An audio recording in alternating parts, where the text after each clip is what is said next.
Kalau memang ini disampaikan Pak Menteri, tidak ada pemerintah mau menyengsarakan rakyatnya. Ini kepada seluruh bangsa Melayu, se-Sumatera, kemudian se-Jawa, Kalimantan, Sulawesi, Papua, bahkan Singapura, Malaysia, Brunei Darussalam, Thailand dan Filipina. Di Rempang Galang sekarang sudah kondusif. Terima kasih atas diri. Jangan memusuhi rakyat. Stop penindasan terhadap rakyat.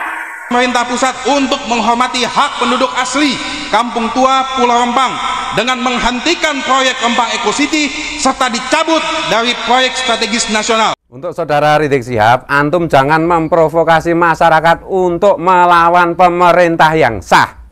Dalam kasus Rempang khususnya, pemerintah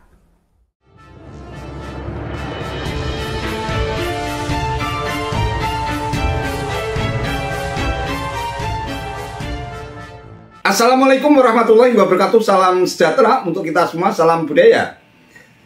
Sahabat-sahabat terlintas bangsa dan setanah air yang sangat saya hormati, dalam sepekan terakhir ini negeri kita diguncangkan dan dibuhkan oleh kisruh, kekacauan, situasi chaos, bahkan sempat terjadi bentrok antara saudara-saudara kita yang tinggal di Rempang Galang, Kepulauan Riau, dengan aparat kepolisian atau aparat keamanan terkait dengan penolakan mereka untuk direlokasi berkaitan dengan pelaksanaan atau rencana pelaksanaan proyek strategis nasional.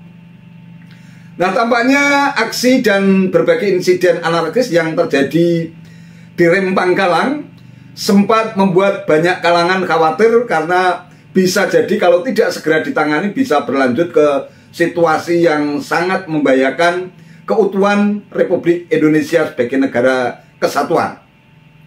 Bahkan ada dugaan beberapa pihak yang mempunyai kepentingan tertentu, mereka berusaha untuk menjadi penumpang gelap di balik aksi demo yang telah berlangsung pada tanggal 7 dan tanggal 11 September yang lalu.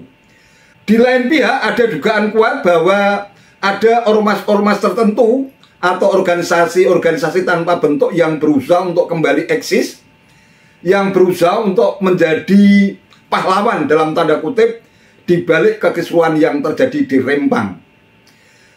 Beberapa pihak yang diduga kuat memiliki agenda untuk menjadi dalam tanda kutip pahlawan, sehingga begitu mati-matian untuk membela rakyat Rempang adalah kelompok yang dulu pernah terlibat dalam gerakan menumbangkan Ahok di Pilkada DKI 2017, yaitu yang pertama adalah Front Persaudaraan Islam yang merupakan metamorfosis dari Front Pembela Islam di bawah komando Habib Rizik Syihab yang kini FPI sudah dibubarkan secara resmi oleh pemerintah.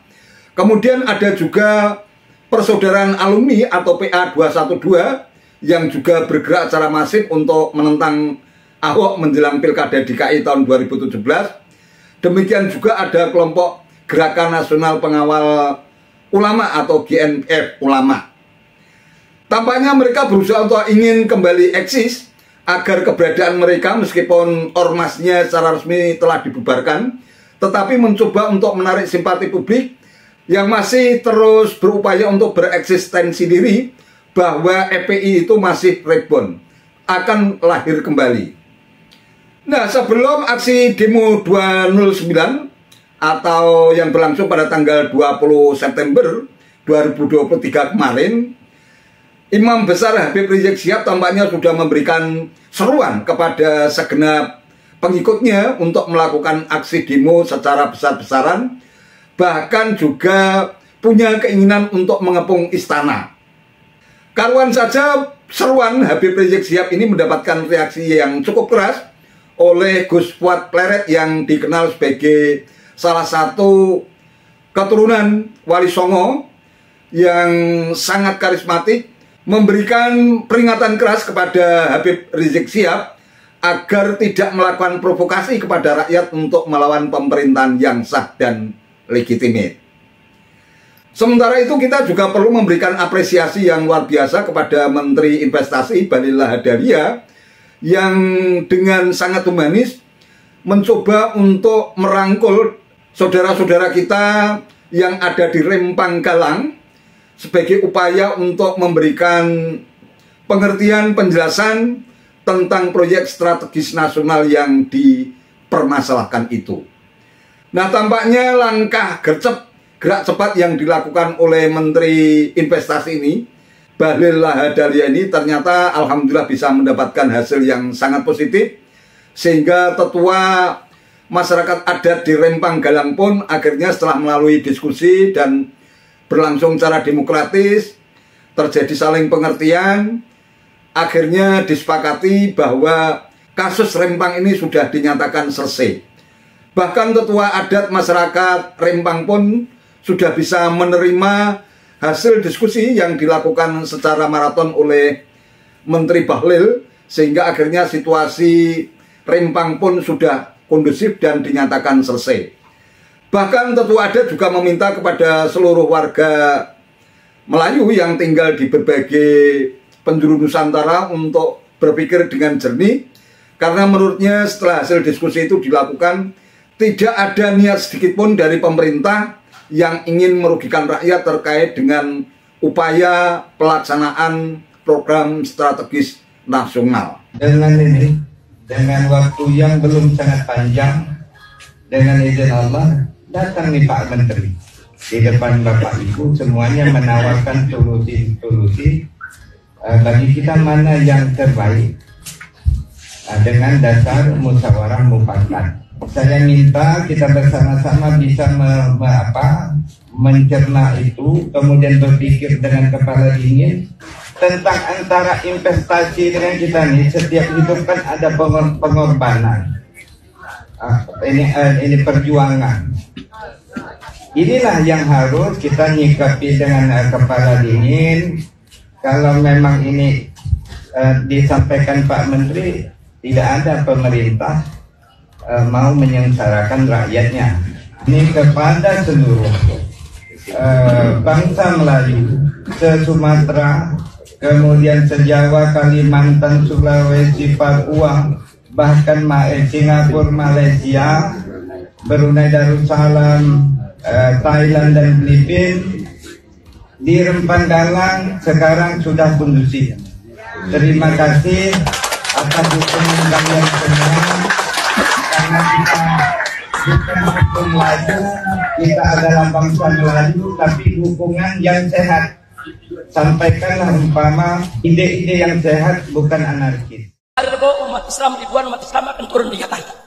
Insya Allah Rabu besok umat Islam akan turun di depan istana saudara.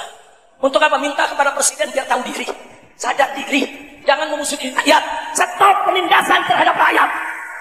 Karena itu kami Front Persaudaraan Islam, Gerakan Pengawal Fatwa Ulama, Gerakan Nasional Pengawal Fatwa Ulama, dan Persaudaraan Alumni 212 menyatakan satu, bahwa proyek Rempang Eco City yang menggusur paksa dan mengusir penduduk asli Kampung Tua di Kelurahan Rempang Cate dan Sembulang yang merupakan proyek hasil kawin silang Undang-Undang Omnibus Law, Cipta Kerja Mahakarya rezim berkuasa, dan MOU Chengdu adalah bentuk nyata pelanggaran hak asasi manusia lewat perampasan hak ekonomi, hak sosial, dan hak budaya dari penduduk asli Kampung Tua Rempang. Dua, tragedi kemanusiaan di Rempang adalah pelanggaran nyata terhadap tujuan bernegara sebagaimana termaktub dalam pembukaan Konstitusi Undang-Undang Dasar 1945, yakni melindungi segenap bangsa Indonesia dan seluruh tumpah darah Indonesia, memajukan kesejahteraan umum, serta mencerdaskan kehidupan bangsa.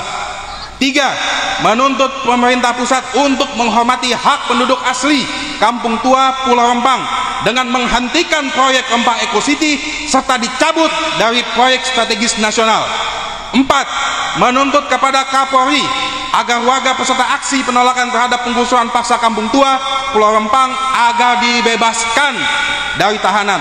Lima, menuntut Kapolri dan Panglima TNI untuk bersikap humanis, menarik mundur pasukan, serta mencopot Kapolda Kepulauan Riau, Kapolsek Barelang, dan Komandan TNI AL Batam yang terlibat dalam kekerasan fisik terhadap masyarakat sipil. 6. Menyerukan kepada seluruh rakyat agar bersatu padu tegakkan amanat konstitusi Undang-Undang Dasar 1945. Takbir. Maka dari itu saya selaku Sekretaris Umum Dewan Pimpinan Pusat Front Persaudaraan Islam mengajak antum semua yang hari ini hadir untuk kita semua membela hak penduduk asli Pulau Rempang, penduduk kampung tua di Pulau Rempang. Pada hari Rabu depan Istana Negara, kita datangi Istana Negara, kita tuntut hak kita punya keluarga. Takbir.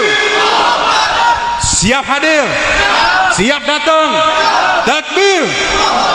Ba'da zuhur. Jadi kita hadir semua ba'da zuhur, titik kumpul di patung kuda depan Monas.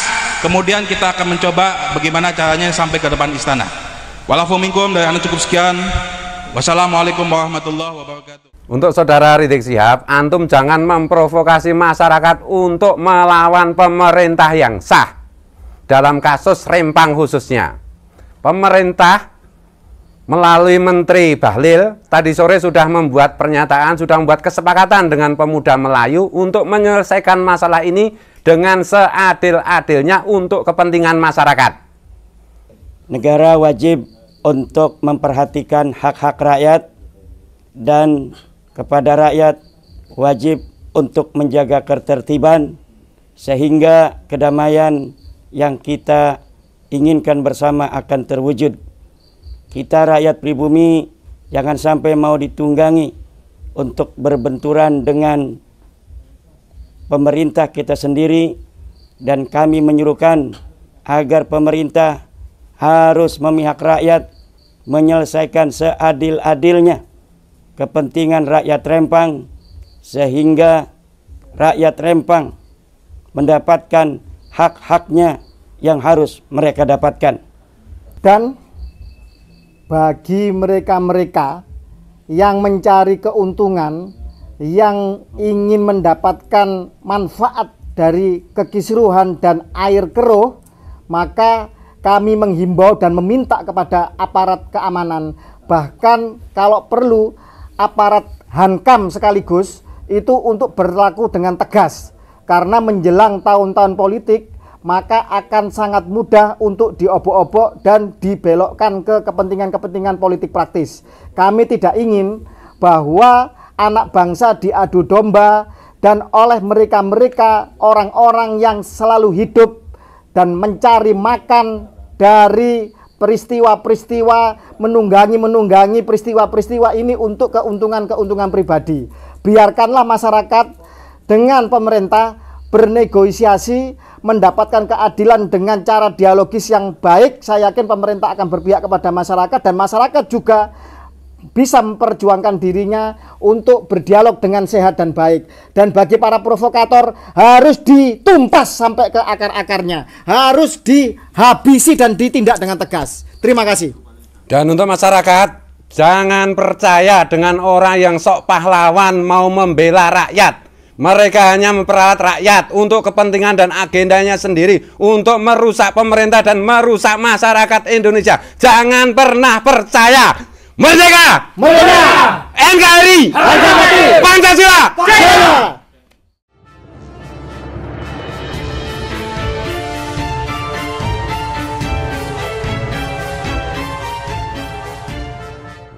Sahabat-sahabat cerdas bangsa dan setanah air yang sangat saya hormati, memang bukan hal yang mudah untuk merencanakan sesuatu yang berkaitan dengan hajat hidup orang banyak. Bukan hanya menyangkut kepentingan masyarakat lokal, tetapi situasi yang banyak mengandung risiko ini memang bisa membuat pihak-pihak luar, pihak-pihak eksternal yang tidak memiliki kepentingan apapun bisa ikut terlibat di dalamnya. Sekali lagi kita perlu memberikan apresiasi kepada langkah dan gerak cepat yang dilakukan oleh Menteri Investasi Bahlil Lahadalia yang begitu sabar menghadapi situasi yang sebenarnya bisa sangat berisiko. Apalagi di luar sana juga terjadi serangan yang begitu masif bahwa proyek strategis nasional yang telah melibatkan investor itu sesungguhnya bukan untuk menyejahterakan rakyat, melainkan hanya untuk kepentingan oligarki. Serangan dari luar yang begitu masif yang terus didengungkan oleh para demago kekuasaan yang tidak senang terhadap Presiden Jokowi tentu saja bisa membuat nyali seorang menteri investasi ini menjadi ciut.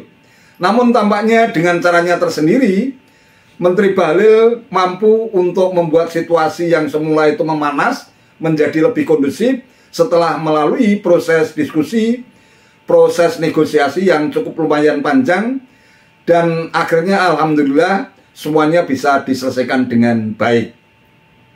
Kalau melihat reaksi dari tetua adat masyarakat Melayu di Rempang ini, tampaknya seharusnya mereka yang selama ini selalu melontarkan tudingan-tudingan yang berdasarkan penafsiran mereka sendiri, berdasarkan halusinasi, seharusnya mereka malu. Kalau kita menggunakan logika berpikir sederhana atau simpel, kemudian bisa bersikap dingin dengan hati yang jernih, tentu berbagai aksi masif yang terus dilakukan untuk memblow up dan membesar-besarkan situasi memanas yang terjadi di Rempang itu tidak akan terjadi. Namun tampaknya karena mungkin situasi seperti itu, kekacauan seperti itulah yang memang diharapkan oleh mereka yang selama ini sudah memiliki kebencian tersendiri terhadap Presiden Jokowi. Mereka sudah tidak tahan untuk melihat Presiden Jokowi itu terus berada di istana. Inginnya Jokowi segera lengser sehingga para demago kekuasaan dan mereka yang memiliki sentimen kebencian terhadap Presiden Jokowi bisa mengambil alih kekuasaan dan bisa menganulir semua kebijakan Presiden Jokowi yang dianggap sangat merugikan kepentingan mereka. Sekali lagi hal ini menjadi catatan penting buat kita semua sebagai pembelajaran yang sangat berharga, baik dari sisi politik, dari sisi sosial, maupun dari sisi kultural atau budaya. Sehingga jangan sampai terjadi impian dan cita-cita bangsa kita agar pada tahun 2045 saat Indonesia ini memasuki usia 1 abad menjadi Indonesia emas 2045 justru akan membuat negara kita menjadi makin terpuruk hanya karena kita saling bertengkar dengan sesama saudara kita sendiri. Dalam konteks demikian, alangkah baiknya kita selalu bersikap waspada, hati-hati, sehingga tidak gampang terprovokasi dan terhasut oleh jeritan teriakan para demago kekuasaan yang sudah sedemikian kebelet untuk ingin berkuasa. Demikian juga pihak-pihak lain yang memiliki agenda dan kepentingan tersendiri karena faktor sentimen kebencian, karena merasa pernah sangat dirugikan oleh kebijakan Presiden Jokowi. Wallahu a'lam bishawab. Itu saja yang bisa saya sampaikan. Terima kasih atas perhatiannya. Wassalamualaikum warahmatullahi wabarakatuh.